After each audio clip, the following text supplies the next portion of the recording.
انشاءاللہ جو ہمارے درمیان مہمان شاعر تشریف فرمائے جناب حافظ افروز صاحب، ان کو آپ کے درمیان انشاءاللہ پیش کرنے کی کوشش کروں گا۔ بلا گئی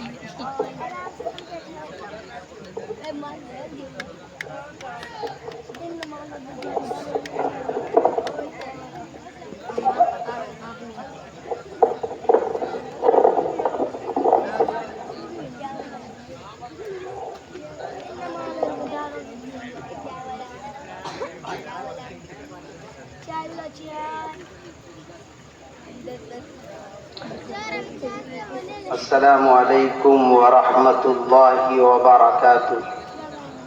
وبہ نستعین، اما بعد فاعوذ باللہ من الشیطان الرجیم، بسم اللہ الرحمن الرحیم۔ ان الذین کفروا من اہل الکتاب والمشرکین فی نار جہنم خالدین فیہا اولئک هم شر البریہ۔ ان الذين آمنوا وعملوا الصالحات اولئك هم خير البرية۔ صدق الله المولانا العظيم وصدق رسوله النبي الكريم۔ اخلاق سے کھینچی جاتی ہے، سینوں میں اتاری جاتی ہے۔ اخلاق سے کھینچی جاتی ہے، سینوں میں اتاری جاتی ہے۔ توحید کی میں ساغر سے نہیں، نظروں سے پلائی جاتی ہے۔ دائز پر بیٹھے معزز علماء کرام، صدر وقار باشندگان ٹہوہ بلیاڈی کے نوجوانان اسلام، ائمہ اعظام اور پردے میں بیٹھ کر دینی بیانات سننے والی خواتین اسلام، ابھی آپ حضرات کے سامنے مکتب کے بچوں کا جو پروگرام ہوا تھا، جو کمپٹیشن ہوا تھا، اس پر تو صدر جلسہ کا خطاب ہوگا اور اس پروگرام کی نوعیت پر صدر وقار قائد ملت حضرت مولانا و مفتی اسرار الحق قاسمی کا اصل خطاب ہونا ہے، لیکن بس اس پروگرام کے تعلق سے کچھ باتیں کہہ کر میں اپنی جگہ لینے کی کوشش کروں گا کہ جن لوگوں نے بھی اس پروگرام کو سجایا، سنوارا اور بنایا ہے، اور پروگرام کو سجانے اور بنانے کے لیے جس قدر بھی کوششیں کی ہے، وہ اللہ رب العزت کی بارگاہ میں بھی انعام اور اکرام کے مستحق ہوں گے، اور ہم سب ائمہ کرام، علماء کرام اور عوام الناس کی طرف سے ان نوجوانوں کا، خصوصاً سڑک کمیٹی کے نوجوان جنہوں نے اس پروگرام کو بہترین سے سجایا اور سنوارا، اور اس مکتب اور اس مسجد کے امام حضرت مولانا و مفتی نیاز احمد قاسمی کا ہم تمام تہہ دل سے مبارکباد پیش کرتے ہیں، جنہوں نے اس پروگرام کو بہترین سے سجایا۔ بھائیوں، بزرگوں، دوستوں، آئیے ہم بات کرتے ہیں انسانیت پر۔ آج ہم اپنے گاؤں کے اندر، سماج کے اندر آپس میں ایک دوسرے کے ٹکراؤ، آپس کے لڑائی جھگڑے، میاں بیوی کے اندر جھگڑے، ماں بیٹے کے اندر جھگڑے، پڑوسی پڑوسی کے اندر اختلاف، اور بھائی بھائیوں کے اندر جو دوریاں پیدا ہو رہی ہے، اس کی اصل وجہ کیا ہے کہ ہم سبوں نے جو انسانیت ہماری زندگی کے اندر ہونی چاہیے، ہم نے اس کو کھو دیا ہے۔ آج جب ہم اپنے گاؤں کے اندر، اپنے گاؤں کے آس پاس کے علاقے کے اندر جب دیکھتے ہیں تو آدمیوں کی ایک بھیڑ نظر آتی ہے، حتیٰ کہ آپ بڑے بڑے شہروں میں چلے جائیں، بڑے بڑے علاقے کا دورہ کر لیں تو انسانوں کا امڑتا ہوا ایک سیلاب نظر آئے گا، لیکن انسانوں کی اتنی بڑی آبادی کے اندر ہم اور آپ صحیح معنی میں ایک انسان تلاش کرنا چاہیں جس انسان کے اندر لوگوں کا دکھ اور درد موجود ہو، اور اور جس انسان کے اندر انسانیت زندہ ہو اور جسے ہم اور آپ صحیح معنی میں انسان کہہ سکیں، تو ایسے بہت کم انسان نظر آئیں گے۔ ہماری اور آپ کی نظریں ایسے انسان کو تلاش کرتے ہوئے دور تک جائیں گی اور ڈھونڈنے کی کوشش کرے گی، لیکن ہماری اور آپ کی نظریں لوٹ کر واپس آ جائے گی، لیکن صحیح انسان ملنا مشکل ہو جائے گا۔ آپ کے ذہن میں یہ سوال ہوگا کہ مفتی صاحب آپ یہ بات کیسے کہہ رہے ہیں؟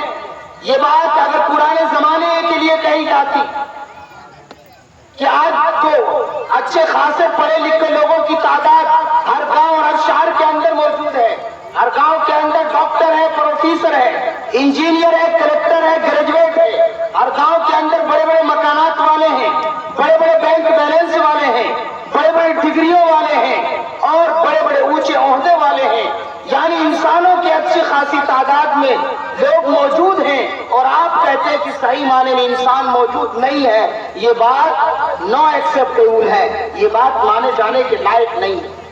میرے بھائیوں، بزرگوں، دوستوں، حقیقت یہ ہے کہ انسانیت کا پرکھنے کا جو معیار ہونا چاہیے، اسلام کو جانچنے کا، انسانیت کو جانچنے کا جو آلہ ہونا چاہیے، جو معیار ہونا چاہیے، جو عالمیہ ہونا چاہیے، ہم نے اس کو بدل کر کے، اس کو چینج کر کے رکھ دیا ہے۔ آج جو لوگوں کو دھوکہ دے کر، ان کو الو بنا کر اپنا جیب بھر لے، ہم کہتے ہیں کہ بڑا چالاک انسان ہے۔ جو لوگوں سے جھوٹ بول کر، دغا بازی کر کے اپنا پیٹ بھر لے، ہم کہتے ہیں کہ بڑا ہوشیار انسان ہے۔ جن کے پاس بڑا مکان ہو، جن کے پاس بڑی بڑی گاڑیاں ہو، جن کے پاس بڑے بڑے بنگلے ہو، جن کے پاس بہت زیادہ بینک بیلنس ہو، جب سماج میں نکلتے ہو لوگ ان کو سلام بجاتے ہیں، ہم کہتے ہیں کہ بڑا معزز انسان ہے، بڑا اچھا انسان ہے۔ یہ ہماری سوچ کی خرابی ہے، یہ ہماری غلط سوچ کا نتیجہ ہے۔ آج ہم دیکھتے ہیں کہ جن کے پاس جتنی دولت ہے، جن کے پاس جتنا بھی مال و دولت ہے، جن کے پاس جتنی ڈگریاں ہیں اور جن کے پاس جتنا زیادہ بینک بیلنس ہے، اتنا ہی وہ انسان انسانیت کے راستے سے ہٹ کر حیوانیت کے راستے پر چلا گیا۔ میرے بھائیوں، بزرگوں، دوستوں، پہلے زمانے کے لوگوں کو دیکھیے کہ ان کے پاس نہ بڑے بڑے مکانات تھے، نہ ان کے پاس بڑی بڑی ڈگریاں تھی، نہ وہ بہت زیادہ پڑھے لکھے لوگ تھے، نہ ان کے پاس بہت زیادہ بینک بیلنس تھا، لیکن ان کے سینوں کے اندر لوگوں کا دکھ اور درد موجود تھا، ان کے سینوں کے اندر انسانیت موجود تھی، اور چوٹ لگے تم کو تو درد مجھے ہوتا ہے، یہ احساس ان بزرگوں کے دلوں کے اندر۔ حقیقی معنی میں وہ لوگ انسان تھے۔ آج سے 20-25 سال پہلے کا جائزہ لیں کہ جب کسی گاؤں کے اندر، کسی غریب گھرانے کے اندر کسی لڑکی کا بیاہ ہوتا تھا، شادی ہوتی تھی، تو پورے محلے والے اس غریب لڑکی کی بیاہ کے لیے جانی مالی بدلی عقلی جو تعاون ہو سکتا تھا وہ کرتے تھے۔